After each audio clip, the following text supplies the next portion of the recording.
You no doubt have heard about the power of being authentic if you want to be successful in business. But you hear it so much it almost sounds, well, inauthentic, a trending buzzword, a trite insight. But what if you approached authenticity in a different way? Hi, I'm Park Howell, and welcome to the Business of Story. Erin Hatzikostas joins us today to share how to bring the actual real you to the world with her 50% rule. She is the founder of Be Authentic. She's a global keynote speaker and a former corporate CEO turned professional pot stirrer. She's written 2 best-selling books and is the co-host of Because Work Doesn't Have to Suck. Her talks have reached hundreds of thousands of people, and her thought leadership has been featured on ABC, CBS, and published in Business Insider, Fast Company, and a host of other publications. And she's used her unique approach to authenticity to take an insurance company to $500 million in annual revenue before she found her real calling in life, to help you be your most authentic self.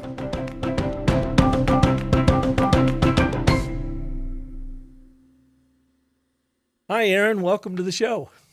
I'm so glad to be here. I love your backdrop, by the way. Can you have you talked about that? The business story, and then you've got these animals. Well, okay, yeah. So I am coming to you from my recording studio up here in northern Arizona. My wife and I, we were in Phoenix forever, raised 3 kids, and they all graduated and said, "Mom, Dad, you guys can have the heat. We're out of here." Michelle grew up in the heat, and she goes, "I'm sick of this heat too." So we built a home up here about 4 years ago, and we're up in the mountains, and we absolutely love it. What you're seeing over my shoulder are these silver heads instead of real animal heads. So you got the ram, you got a gazelle, you got a deer up there, and they are actually remnants from my ad agency, Park & Co., that I ran for 20 years in Phoenix. And it was on our quote-unquote trophy wall. So we had a wall there with our Emmy Awards and, our Telly Awards and all that stuff sprinkled around the room, and then we had these heads attached to it. And so they've been sitting in storage forever. I added my little neon The Business of Story logo sign behind it, and it was kind of blank on that wall. And I thought, I'll go down to the storage shed and simply get the heads and put them up there. So that's where it comes from. Great job. Kudos. I love it. It's unique. It's different. It has a story behind it, which is meta. And you're the first one to ask about it on the show. So thank you for that. You're welcome. I do a lot of work with Walmart Canada. In fact, I had a training with them earlier today, and almost every single time I do 2 a month with them virtually, and their people always ask. They're like, what's with the heads, man? Yeah. So, but it's great to have you here. My friend Heather Pierce, who's a tremendous marketer up here in Flagstaff in the healthcare world, she, I guess, posted something on LinkedIn. You responded to it. And I will say, in your response, I heard a little skepticism in it, or I read a little skepticism in it. And so then we did connect and put your brand through our Story Cycle Genie, which I think maybe, correct me if I'm wrong, is where you're like, really? Does this thing really work, or what's up? Yeah, no, my brand is authenticity. I'm completely and utterly obsessed, not like, I talk about authenticity as a core component. Like, that's what I study. I've written 2 books on it. Like, right. Everything I look at is through that lens. And so, and I'm a little bit snarky, and I'm a challenger. And I'm not a mean person, but I see many companies already, and people, because people make up companies, so allured by the magic of AI, which can easily make them sound even smarter than they already sound. And I have this sort of saying that, sounding smart is not going to make you stand out. And so I'm always up for the radar and worried that most companies, and I think for your listeners, this is important to hear, and I think you are fighting against it. Newsflash, like it passed my authenticity test. That don't get allured down this path of sounding even more intelligent than you do now, because intelligence often then sounds same, boring, It has buzzwords. We all know the resume and the LinkedIns that say the bull crap about, I'm a proven leader and super smart, or the value propositions that are out there, especially in the world I play in a lot, which is B2B, and it's just like, we put the customer at the center of everything we do. And it's like, what the hell? So that was sort of my lens, right? I am acutely aware of how much inauthenticity is in the workplace, and also aware that AI can proliferate that issue if not done right. But yes, I was pleasantly surprised with the results. There is a sass and an authenticity. Now, I think part of that is because it looks at my assets and sort of mirrors that. And so I think part of what we can talk about today is like how great that is. And AI is not going to do that for you alone. If you're putting in like websites with a bunch of buzzwords, don't expect a bunch of authentic SaaS to come out of it. And the reality is that authentic SaaS or uniqueness could be, your number Mhm. one strategic differentiator. Well, you're exactly right, because the Story Cycle Genie does go in and you feed it your URL and it looks at how you are showing up in the world. And we actually have a new tool that was just developed yesterday that is blowing my mind. Mm, And it is going to be the freemium, is like, come in and run this tool first and then decide if you want to use the Story Cycle Genie to define and refine your brand story. And what it does, Erin, is it looks at your website and it gives you a report card on how you are showing mm, up. 16 different points, authenticity being one of them. Do you mm. sound like everybody else, or do you actually have an authentic voice is uniquely your own? Are you speaking from the brand's perspective, or are you speaking from the customer's perspective, the visitor's perspective? Is your unique value proposition truly unique?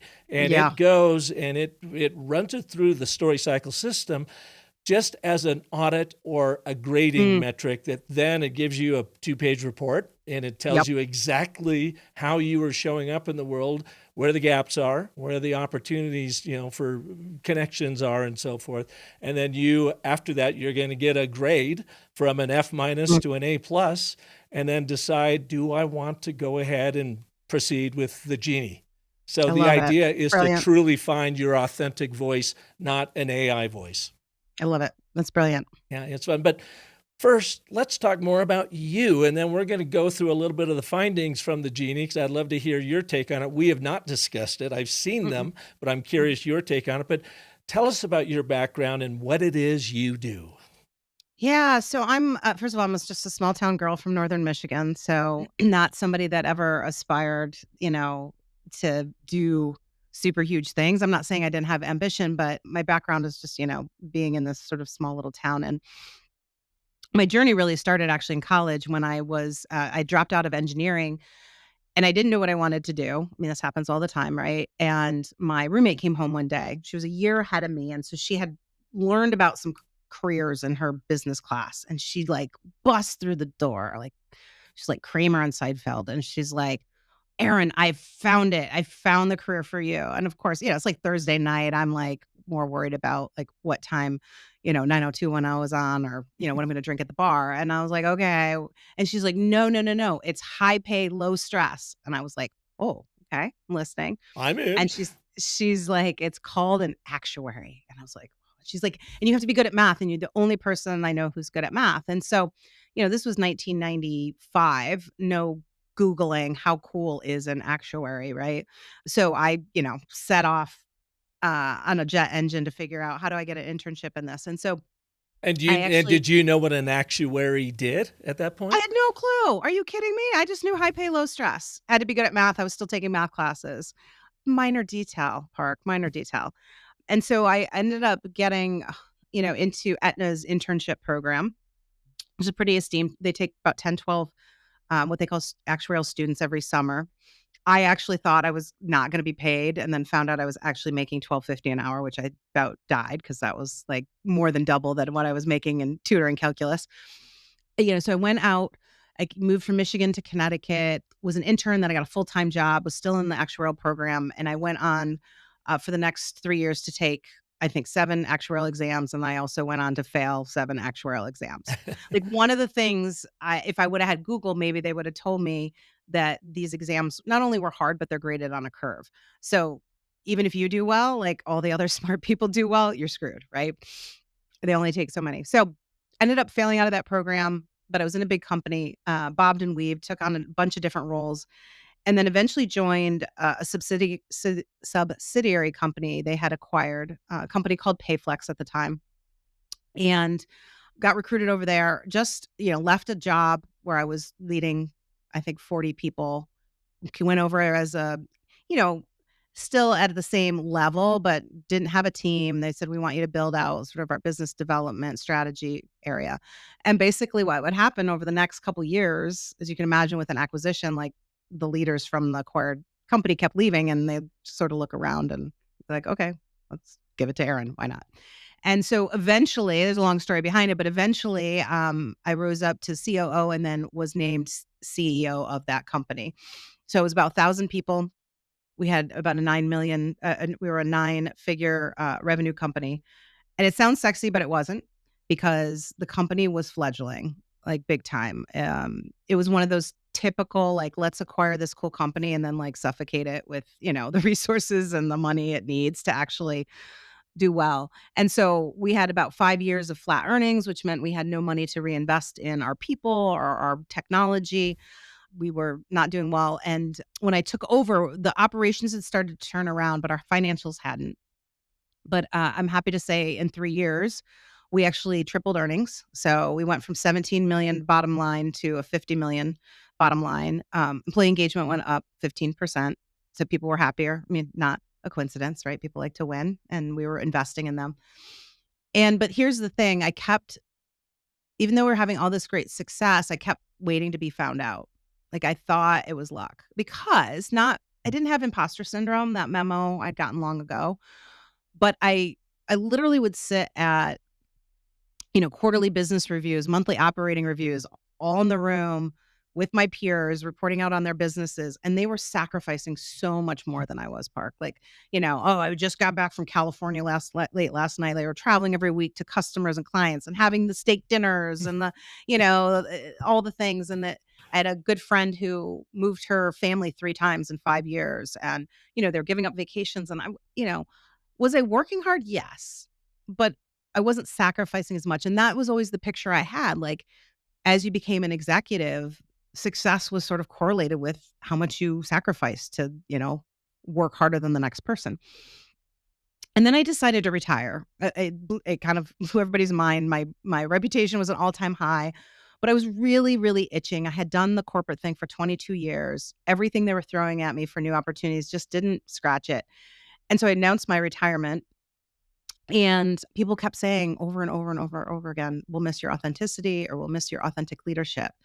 And it was finally after collecting several of those that it hit me that I wasn't getting lucky, that I was actually just playing a different game than everybody else. And that authenticity was actually my strategy. And it manifested itself in getting the best talent, because word got out on the street. Like, this leader over here in Payflex is, name the word, authentic, genuine, cool, approachable, whatever. Mhm. I was giving me a great level of trust with executives, because I would come into the QBRs and I wouldn't BS them. I would tell them where we had reds, not just like it's all green, it's all yellow. I would tell stories. Like, I had learned to kind of pattern interrupt and just be a little bit different than everybody else. It helped me with negotiations. Big part of our financial turnaround was some significant negotiations with major partners. And so once I figured out that authenticity both made it a lot more fun and allowed me to say yes to kind of the big girl job with 2 small children, and not, being willing to like throw it all, out.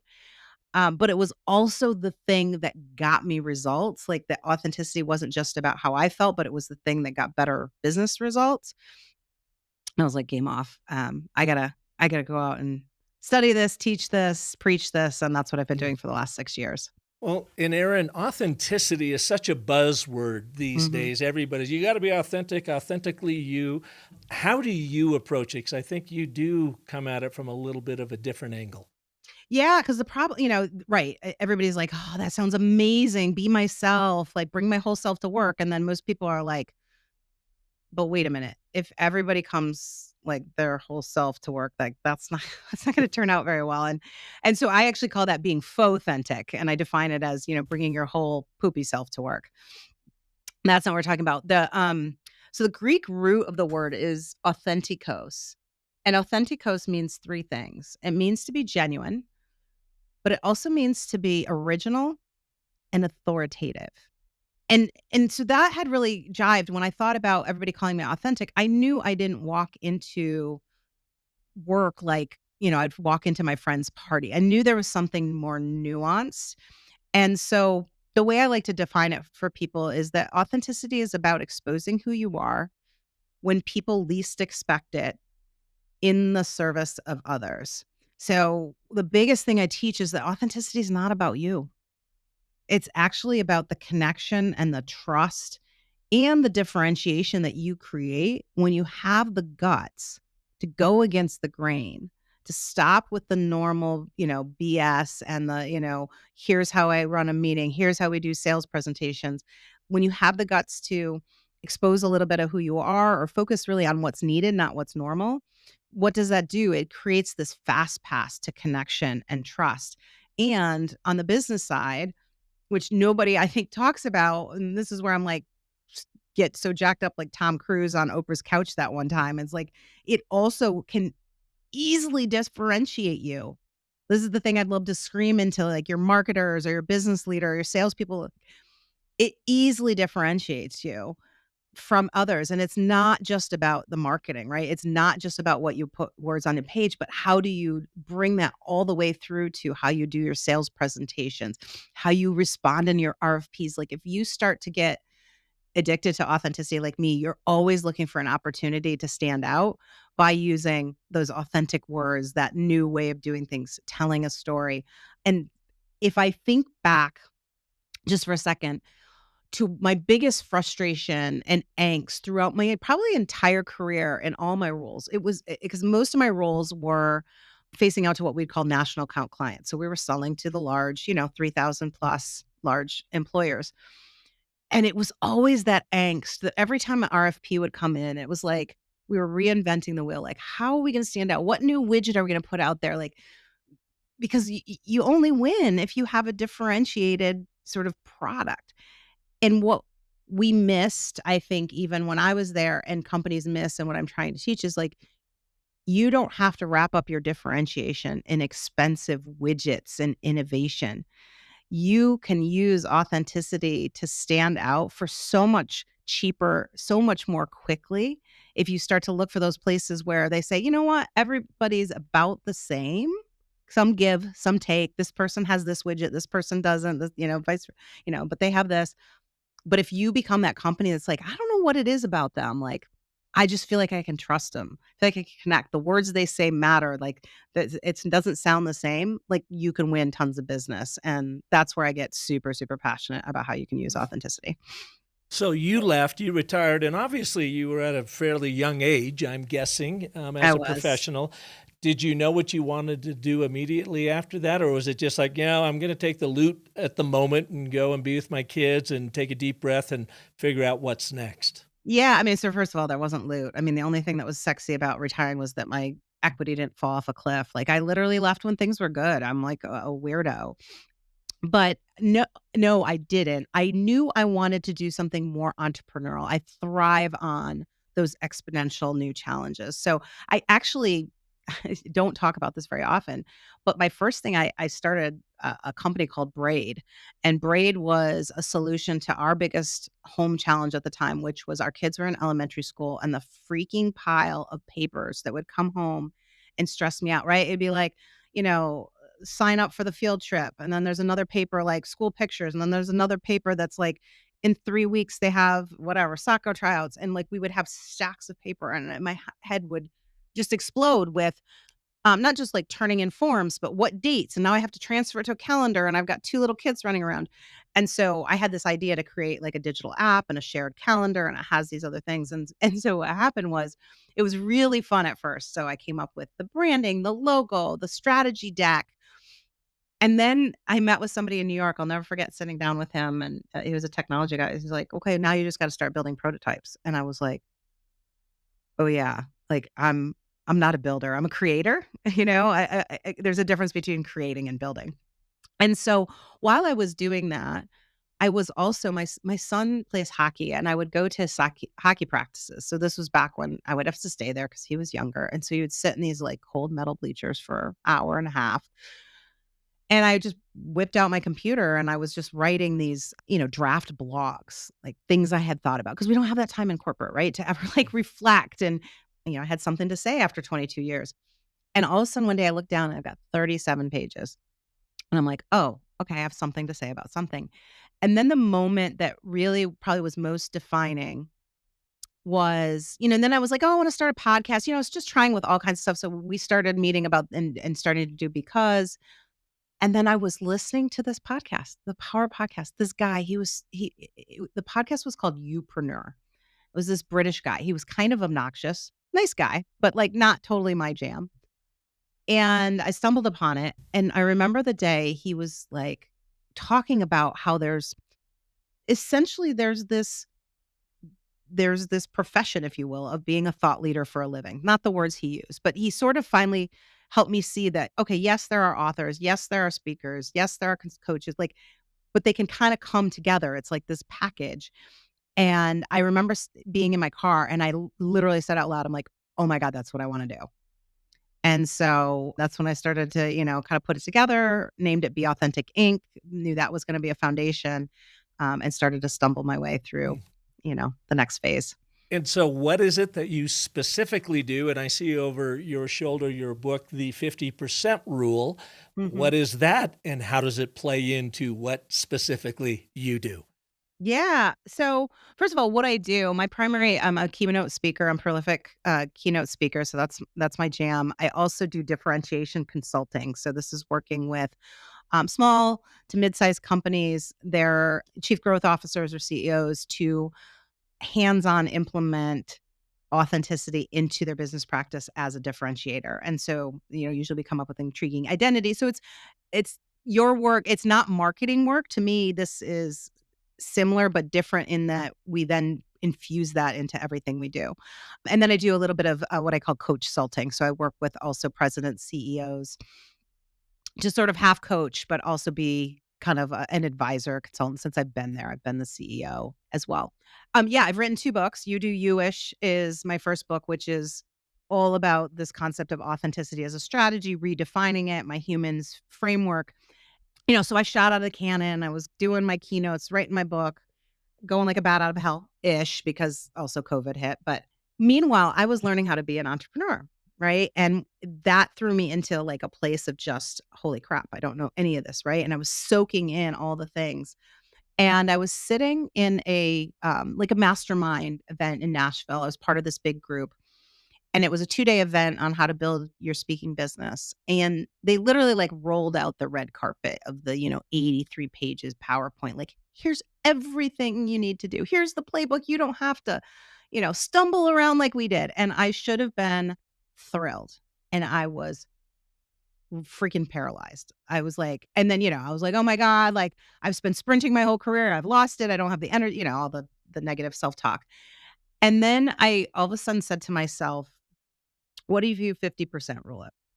And what that means essentially is, what if I gave myself permission to only take about half of what they taught me? Throw out the half that feels inauthentic, old and crusty. I don't know, maybe I just don't want to do it.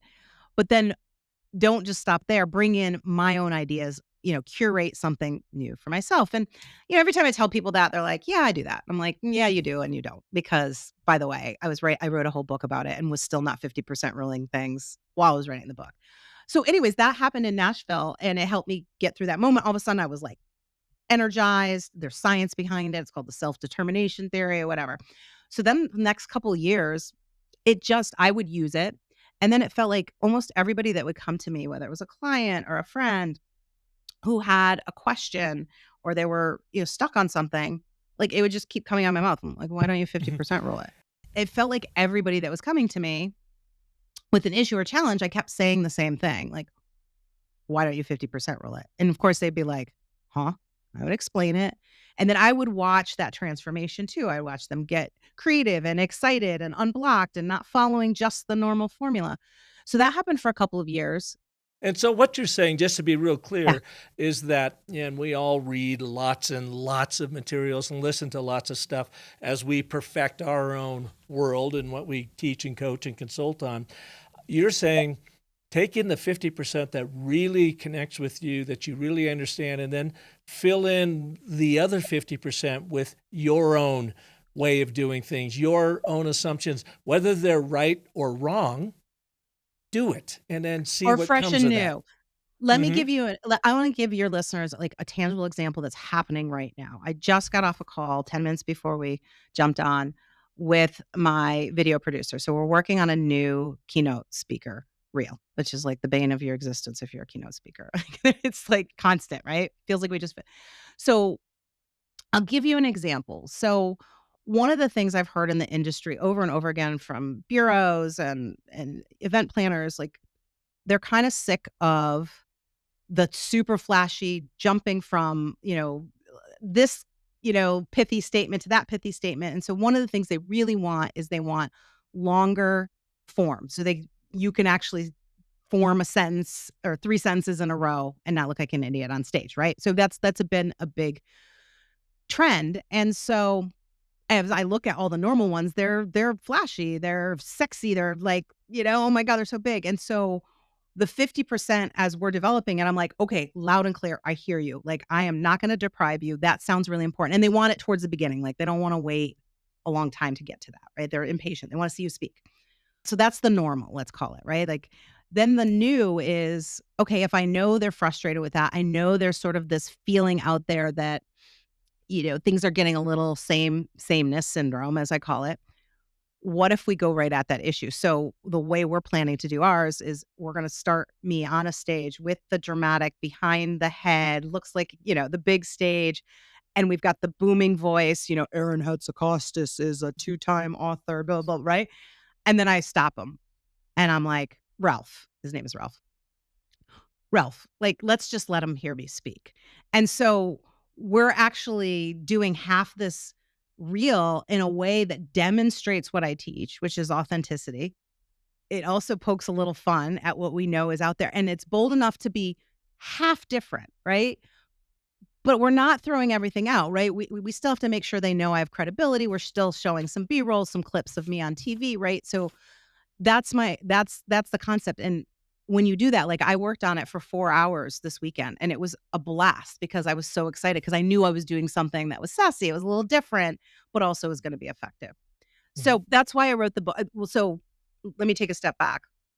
I kept telling people time and time again, and they loved the rule and it was helping them, but it's still not enough to write a book. What happened was I started to also see this rule out in the wild. And I think this is really important for your listeners because the first thing is sort of a self-help, get over your poop stuff, right? Like get stuck, whatever. It's motivating.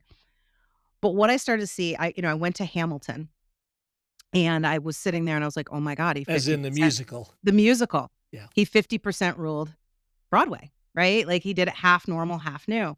I saw it with, Weird Al Yankovic. I saw something on him, and it's like, "Oh, yeah, he's a really crappy singer, but he's a super megastar." Why? Because he 50% ruled music.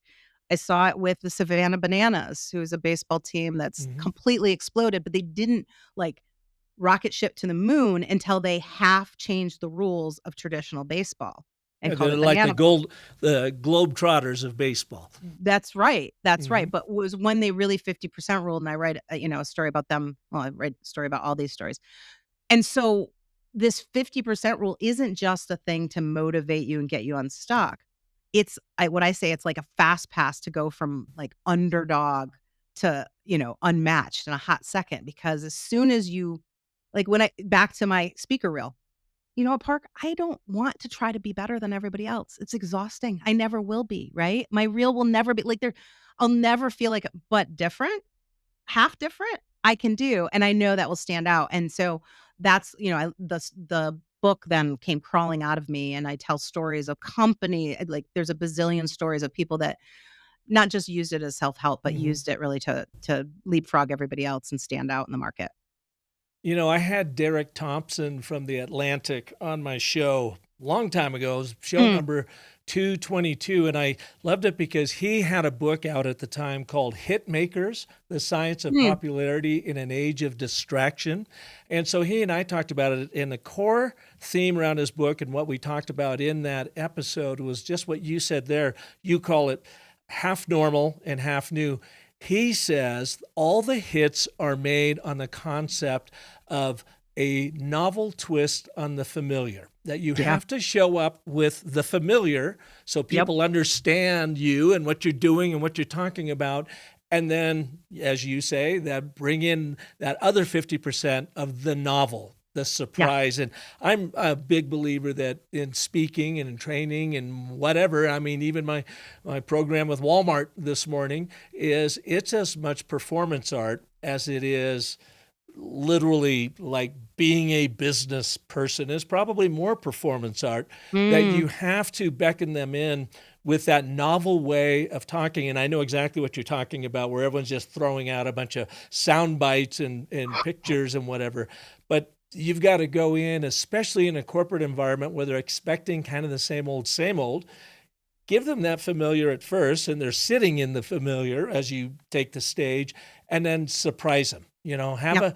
a ball in play immediately. Throw them a curve that they didn't see coming, and then they're like, "What the hell's going to happen next?" Right. And then they Mm-hmm. stand at attention. Yeah, no, I love that. I haven't heard that book, but that's great. The thing I love about it too is it's just sometimes it helps just to have nomenclature. Like we literally will be on team meetings and somebody Rachel will say something and I'm like 50% rule it, right? And so that's what I Mm-hmm. love about it too. I think the concept is always out there in some form or fashion, but that shortcut to be able to say, "Oh, I'm just going to 50% rule it," or "Why don't we 50% rule it?" There's just something so concrete. And to your point, very it's nice. It's like half safe because you're grounding. You're like, Mm-hmm. I'm not gonna totally go out and go rogue, but I'm gonna, I'm also gonna do half new. I saw a sign. Our son Parker was in film school, and he had written this script for a short film, and he gave it to me. I read through it, and it was quite good, except at the end it didn't really have an ending, and I was kind of saying, what's the point again? And he goes, Dad, there doesn't need to be a point. We need to break some rules and whatever. And then I saw a sign not too long after that says, it's creative. What is it? And I said, you can be creative, but if people don't get it, what's the point? Yeah. Yeah. I It's love it. creative, but what is it? What So, is it? so let's jump in to your Mm, story as the genie found it, and we'll apply the 50% rule here, right? mm. The 50% is brand story creation is hugely important, and everybody knows it as a long, exhausting, and expensive process that doesn't necessarily guarantee you are going to hit a home run with your new brand and brand story. That's what everybody knows. And then the other side of that is what we've done with our Story Cycle Genie using our proven process that is long and exhausting and expensive, and have Mhm. boiled it down to literally taking a few minutes to get you what would have normally taken a few months. And am I right in saying that you were a bit skeptical, cynical about it going in?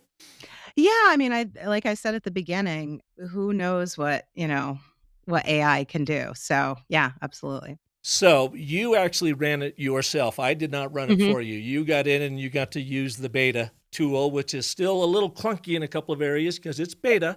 When we launch in a couple of weeks, it'll be pristine and beautiful. What was your first take on it? Yeah, I mean, I think the first take was, "Oh, this is really good." And I did make a couple of tweaks, but not significant. I did spend the time to read through it and say, "Oh, add this in," or I don't, for example, I don't like using the authentic self word. So that was in there a little bit and, sort of asked it to take it out, which was easy. I think for me, it was just there were a couple, all it takes is a few simple things. So a couple things that really stuck out. I'm looking at the document now that I was like, oh, because I do consider myself pretty good with words, Mm-hmm.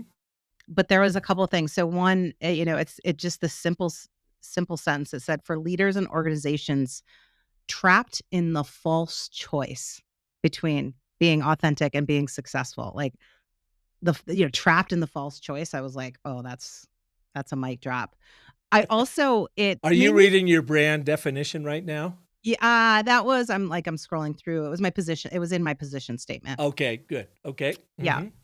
I also thought it was really good when it talked about the oohs, the ooh exercise or O exercise, however you say it. No, O ooh, and that O. stands Ooh, for yeah. organization, offering, and outcomes. Yeah. And the first word it said is disruptive, and I pride myself on so it was sort of affirming. It said the brand intentionally challenges conventional corporate thinking with fresh, sometimes provocative approaches, which, I think is right on, and I don't think I've ever said it in that way. It also talked in my offering how it's counterintuitive. So what we do and what I talk about often flips conventional wisdom on its head, which again, I'm like, that's what I'm going for, not just to flip it, right? But because I think it's needed. And then it also said is refreshingly direct, which and it says sometimes irreverent. And I like the way it put it, and it also was a little bit of a counselor because, as I mentioned, I'm going through this exercise for the speaking reel and, which forces me to watch a bunch of my film, and I'm like, "God, I can be tough on people." Like, my approach is very sassy. I am not your like, I always say I'm not a motivational speaker, I'm a business thinker who or business speaker who motivates. I tell it like it is, and I do it out of love, I do it with intent. The reason I'm so direct and I'm so sassy and, like, put it all out there because I'm so also passionate that I want people to change. So, I liked that it sort of caught that, and it also made me feel, like, less bad about I'm like, "Am I too mean sometimes?" Like, I'm so direct. Um, And do you know what you do with those 9 one-word descriptors? no, what do I do, Park? So you use them as story prompts. So, for instance, you Mm, started with the organization is disruptive. It's one thing to say you're disruptive. I want you to show me you're mm, disruptive. So, I want to hear a story about where you either coached someone to be more disruptive and the positive outcome that attained, or maybe even you being disruptive, because brands yeah. can't get away with just pounding their chest and saying, I'm so disruptive. I intentionally challenge conventional corporate thinking with fresh, sometimes provocative approaches. And Yeah. everyone goes, bullshit. Okay, show Yeah, me. show Show me. me where that happens. And so you use that essentially as the setup of the story. And then you go, for instance, and then you tell a true story that has the real world impact that you want your audience to take away, because people could argue all day with you if you call yourself disruptive, but they Yeah. can't argue with a true story that demonstrates and shows the disruption you create in the world. I love that. I love that. I'll test that out on LinkedIn where I post a lot. That's great. So, like even formula driven, under offering, it says rather than vague inspiration, the offerings provide clear frameworks and actionable approaches. That's cool. It's a little bit opaque. So Hmm. give me an example. Give me an example right now of what formula driven is. Take me to a moment that really shows you how that formula driven approach works. Yeah, so I have a framework called the 6 Principles of Strategic Authenticity, and that stands for 6 different letters that make up humans, but to show you tangible. So, for example, one of the things I teach, especially sales teams, but others, is something called crafting their intriguing intro. And crafting their intriguing intro takes the H from humans, which is humility, and it takes the N from humans, which is narration or storytelling, and combines them together. And so what I do is I transform what is normally your introduction when you're, in a business development meeting or sales meeting or you're meeting a new executive or employee, you typically just go through your resume in short form, right? Like for 5 years I spent my time as a project manager, like and you miss this huge opportunity for, a great first connection. And so what I teach instead is I have people write down a humility moment. So that's a moment when you pooped the bed on something, failed an exam, I have stories people tell, one told a story about how she accidentally kissed the mouth of a manager after a party when he, like, leaned over to do something, right? Like, they're personal, sometimes they're business, and you take that, and then you smash that together with what I call a big brag story, so that's where you're like, "Well, I'm not a total nincompoop. Here's how I've tripled sales in the last, 5 years as this chief growth officer," and then you anchor that with a "What's in it for you?" Meaning, like, when you're introducing yourself, you sort of say at the end, and I tell you all of this because if you were to work with us, know that I'm always focused on quality because of that moment that I learned when I blah, blah, blah, blah. And that's allowed us to do this, which is going to, make your company better as well. So it's literally like smashing together three components to create a new authentic way of introducing yourself in a formulaic but fun way. See, I love that because now you could say we are formula driven. And for instance, here's the impact it has. Here's how we do it. And here's the impact that it has. And then Mm-hmm. you take us to that moment when the lady accidentally kisses the boss, and that's fun because people are like, oh, yeah, I've got one of those. I Yeah. get that. Okay, that makes sense. I want to learn more about the formula. You're not selling to logic and reason. You're Mm. selling to emotion. And Yep. they can feel it, they can see it, they've been there, and they go, oh yeah, that's going to work for me. So Yep. cool. And that's a Yep. part of the process too, is it doesn't just help you define and refine your brand story elements, but it also teaches you how to use these elements in your content, what I like to call story marketing, that really avoids the bullet points and the features and the Mm-hmm. functions and all that. And it talks about outcomes, because your Yep. stories are not about what you make, formula driven. It's about what you make happen. That formula Yeah. driven makes this happen. I heard on a podcast the other day, and I thought it was said so well. And I can't remember the lady's name. It's the Forget the Funnel podcast. And she said, people don't buy your product, they buy progress. So what Mm. is the progress that they are going to get by buying your product? Yeah. I So love that. Great alliteration. And I've never heard it put that way. I love it. yeah, I really liked it too. What else surprised you? Any findings from the genie? I mean, I think the one other thing I would highlight is a word that I think I said years ago in like all these exercises that we do, but it hadn't really stuck with me. But it talks about the main outcome is this concept of liberation. And I just think that word is so powerful. It's freeing, and it does encapsulate what I talk about. It's liberating from both a personal perspective and having to feel like you have to sacrifice, right, to rise in your career, but it's also liberating from not having to stress out every time you have a new RFP in because you don't have like the latest greatest innovation through the product pipeline yet. So that one that word I think really stuck out to me and is one that Mhm. I want to use more often. Well, what you're talking about there is the emotional promise, and why Mhm. that. And people will ask me too, well, what do you mean by the emotional promise? And oh, by the way, it's all in my book, Brand Bewitchery, but we explain it here too, and we'll take it in more detail when it actually launches. The emotional promise is that North Star that you want people to experience no matter who they are when they Mm. come in contact with your brand, your business, yourself, your offering. So it's from your colleagues to your customers to your communities you serve, and it all feeds up and is directed by this North Star, in your case, liberation. When you work with me, I am going to help you feel Mm. liberated. Yeah. And we're going to liberate you in all these other areas. And that's what we do. And you actually helped me. I looked at your report today, right before this. Yesterday, I was talking with Sean Schroeder. He's the guy that is heading up the development team to build it out. And I said, I've run now about 100 of these. And I'm starting to see some trending that I first thought was maybe a genie problem, and Mm. now I'm rethinking that, and you've helped me do that. When it looks at people's websites, it will quite often come back with the same emotional promise of confidence. You see it over and over and Mm. over again, and I go, is it just defaulting to confidence?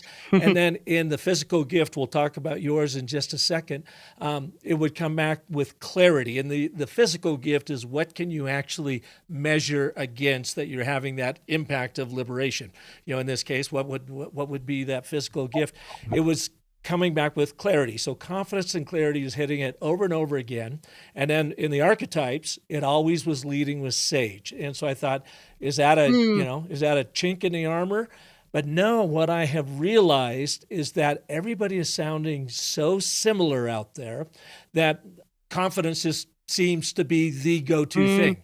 When I saw liberation in yours, I'm going, oh, it found something new and different because you were communicating it the way Mm. you want it to be communicated. It might not have even been a word you had thought about, but it's that sentiment is coming through in how you're telling your brand story. So I was delighted to Yeah. see liberation for the very first time in probably 100 reports, which means that's a Amazing. really core differentiator for you. And it's not a word. So I fed it my website and a couple of marketing brochures, and I'm pretty sure it's not in any of those. But yeah, and then the physical gift, I was super excited to see distinction, because the thing I fight against the most is people sort of assume, oh, you talk about authenticity, it's very fluffy. It's HR related, leadership culture, which it is. But the thing that I get most excited is about differentiation or distinction. And so I was really happy that, and part of this, I did send it some marketing brochures, but it had to pick one word. And the fact that Mm-hmm. it picked distinction, made me happy. Like, they get it. That means other leaders can probably get it too. Well, it made me happy too, because it wasn't confidence and or clarity, Clarity. which again, when that shows up in people's reports, all I would say is test that. If that's the Mhm. case, if that really works for you, awesome. That's great. But you may also be sounding like lots of other people. And you can say, I like confidence, but give me a stronger term as it relates to something or other. And the genie will go in real time and take that word and give you one or two or three different options for you to choose from. Yeah. And so when it got down to your brand archetypes, the personality that you are expressing, I was also delighted to see that the primary was rebel, because usually what I see, probably 9 times out of 10, the primary is sage. And that's not a big What does surprise. sage even mean? It means wisdom, Oh, wisdom. Got it. experience, that Yeah. I've Yeah. been there, I've done that. So really, you think about it, every Mm, website for the most part is written from a sage perspective, which is important, but is it really truly your number one primary archetype? It called a secondary archetype for you sage, because of your expertise and because of your written books and so forth. But your primary is rebel. What did you mm. think of that? Love it.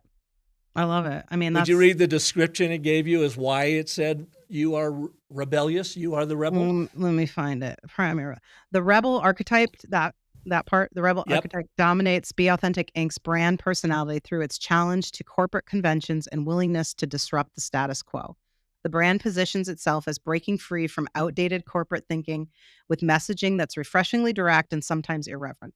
The archetype resonates with audiences who feel constrained by traditional corporate environments and are seeking permission to challenge conventions. And is that dead on? Yeah.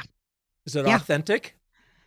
It is, and it's a way to put it that I don't know that I have before, right? Mm-hmm. And when I read that, and I would challenge your listeners, like, how many people are, like, listening and don't want that?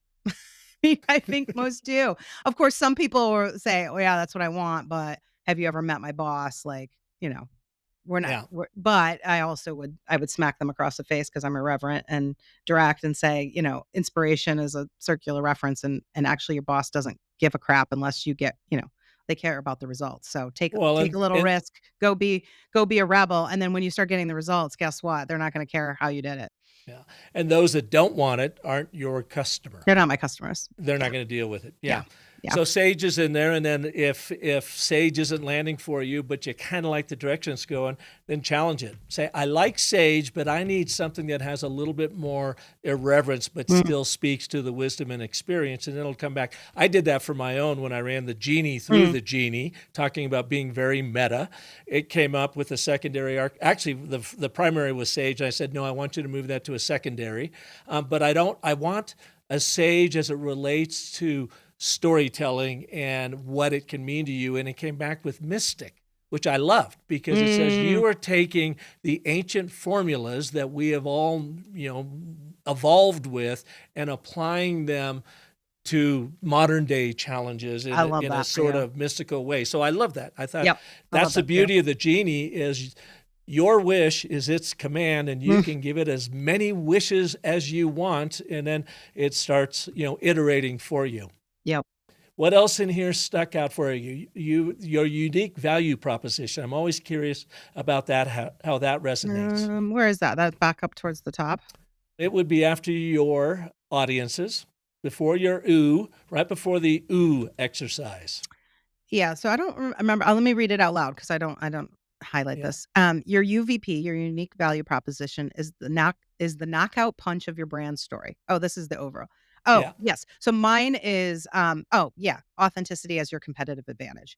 I did see that. I mean, I pound the pavement on that, so I Hmm. wasn't surprised. That was kind of a reiteration, probably of Good. what it's seen. Yeah. Good. And that's the other thing we're finding. The three main ahas people get with this is number one, the genie will reveal gaps in your communication. And so if something is not showing up, you're like, what the hell? How come I didn't talk about this? Well, it's not prominent in your Mhm. storytelling or whatever. So those missed opportunities. Number two, it also validates. And I hear Yeah. that from a lot of people too. Mhm. Yeah, just like you did right there. Yep, authenticity as your competitive advantage. Yep, that's what I say. So it validates that position is really coming through loud and clear. And then, as you identified, it provides fresh, inspirational ways to think about how to storytell around your brand, such as the emotional promise of liberation that you may not have thought about, Mhm. or it was percolating in the background, but now it's front and center. And it's like, aha, yeah, that's something So that I I'm can get gonna behind. challenge myself from you, Hmm. Park, because I know we're connected on LinkedIn, and the next week, and hopefully our listeners will connect in as well. I'm going to write a post that sort of talks to the liberation piece of things. So Awesome. keep an eye on for my LinkedIn, and that's my challenge to myself, Here's sort of what I for you. want you to do, Okay. because you still have access to the beta, and know that Sean and Matt are in the back tinkering with it, so it might cough and spurt on you. I want you to tell the genie to write you a 500-word post on liberation based on everything it now knows about your brand, and I want you to specifically tell it to put it in your voice. All right. And I would love to hear what your take is on it. All right. You got it. Yes, sir. Will That'll be do. cool. That'll be Yeah. cool. Well, this is great. You know, the emotional promise for the story cycle genie is to enthrall, Mhm. because enthrall means to create fascinated attention on Mhm. anything. And isn't that really what brands want to do? Absolutely. Did it enthrall you as you went through it? Yeah, I mean, if I were reading that and I hadn't read my stuff, because I also, like, have, part of this has been me.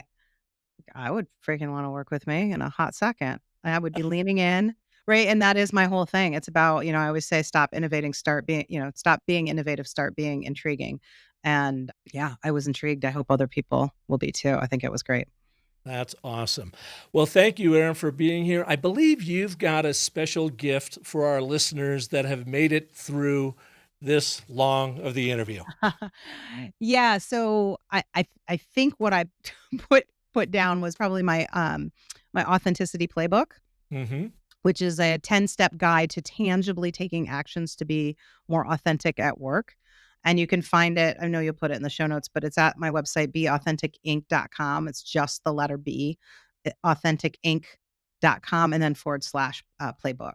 And it's a great way to, like, have tangible ways to show up literally tomorrow to, like you said, to pattern interrupt, to get people intrigued and to start acting authentically so that you can connect and build trust. But most importantly, you stand out and have Oh, success. that's awesome. Thank you for that. And thank you Yeah. for being here. I really enjoyed the conversation. Same. Thanks for having me.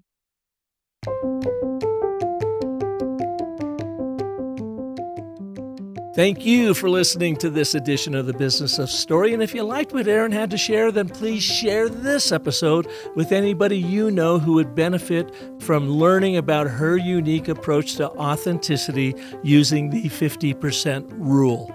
And if you want to take advantage of the Story Cycle Genie like Erin has, then check it out at businessofstory.com / story cycle -genie. I promise you, it will help you define, refine, clear up, make your story concise, and make it compelling to ultimately create a lucrative brand story that is uniquely your own. So check it out, businessofstory.com / story cycle -genie. And I hope you will join me on Monday of next week when we will have another amazing story artist right here for you like Erin. And until then, remember, that the most potent story you'll ever tell is the story you tell yourself. So make that one epic. Thanks so much for listening. Have a great one.